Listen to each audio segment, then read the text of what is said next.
Today we're meeting up with artist and musician Nathaniel Russell. He's originally from Indianapolis, spent a long time in the San Francisco Bay Area, and only recently moved back here. Drawing is really at the core of everything Nathaniel does, making prints, posters, zines, paintings, murals, and books, among other things. And his style is often deceptively simple, pairing line drawing and text in a way that's often very funny, but is also able to conjure other worlds and reimagine our own. He's made flyers for events that don't exist and sculptures of books never published. But he also makes posters for events that do exist and art for real album covers. It's that back and forth between real and imagined that gives Nathaniel's works tremendous resonance. And you're just as likely to encounter Nathaniel's work out in the world, on a t-shirt or tacked to a telephone pole, as you are in a gallery. And today he's going to give us an assignment that asks you to put your work out in the world too. Hi, I'm Nathaniel Russell, and this is your art assignment. I really do love commercial work. There's a lot of things in my life that I've seen that has a commercial application, whether it's a record cover or a book cover or a box of popcorn or product design or something like that, that has affected me and stuck with me my entire life, much more so than a Marc Chagall painting, which I love Marc Chagall and I love a lot of classic, wonderful modern art, but I want to make all that stuff, I want to make a good painting, I want to make a box of popcorn, I want to write a book, I want to make a flyer, I feel like I want to do all of those things because I love all those things and I get something out of all of those things. I would try to make something every day, and get these little ideas out of the sketchbook, out of my head, just to make it real and move on, And one of these things, I had a couple ideas for some flyers, that I just thought would be funny to come across. There was one I did, it was a portrait of this poodle, this fluffy, French poodle-y looking little fancy boy. I sort of saw him as a leader of the resistance in a way, of this dog versus owner. I thought it was just really funny and I just wanted to make it. So I would make some every morning and then it veered off into just from a joke into these more abstract ideas of how I feel about the earth and my connection to it and other people and how to communicate with other people or communicate these ideas in a way that's kind of more casual, and it's not about I made this painting, I worked 6 months on it, where you need to really appreciate this and give me $5,000 for this painting. It's like I just went and drew this and I put a photo on it and I'm gonna go Xerox it, I'm gonna put it up on this pole or I'm gonna email it to you. Your assignment is to make a flyer that gives advice, shares something about your everyday life, or promotes an imagined event.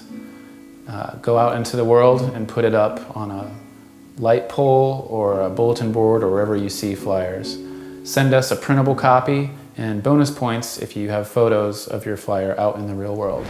So Sarah, as you know, one of my favorite things is the fake protest sign. Oh, yes. Like, there's a bunch of angry placards and there's one person holding up a sign that says, "Obama, bring back Arrested Development," or "What do we want? Time travel. When do we want it? That's irrelevant." I actually think that's a really good precedent, John, because there's an example of being surrounded by signs that want something from you.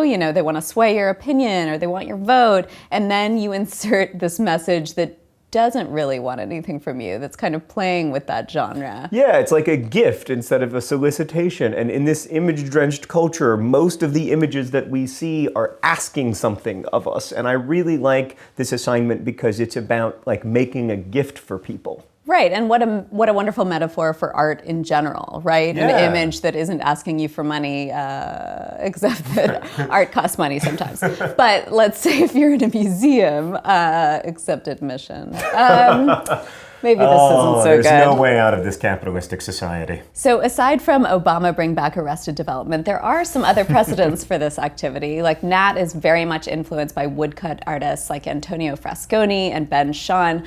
But I think the Bay Area history and the history of the mission school is very much palpable in his work, and that's what I'd like to talk about today.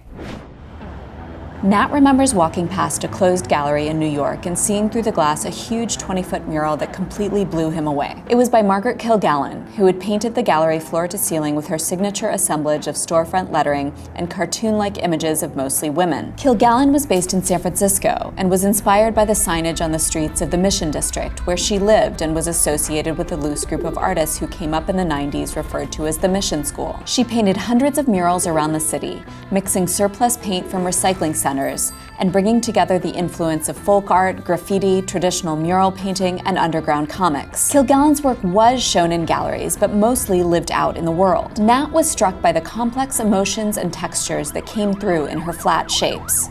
He was influenced by Kilgallen's approach, but found his own visual and material language that also values the personal and handmade, celebrates the power of the line, and lives with us out in the world.